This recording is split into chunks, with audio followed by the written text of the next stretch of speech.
কপালে তুই নাই লেখা কি কারণে দিস নাই দেখা কে তোর হইল আপন বল রে সাচিব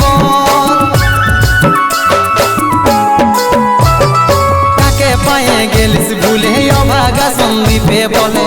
অবশেষে এমনি কি হই ভালোবাসার ফল ভালোবাসার ফল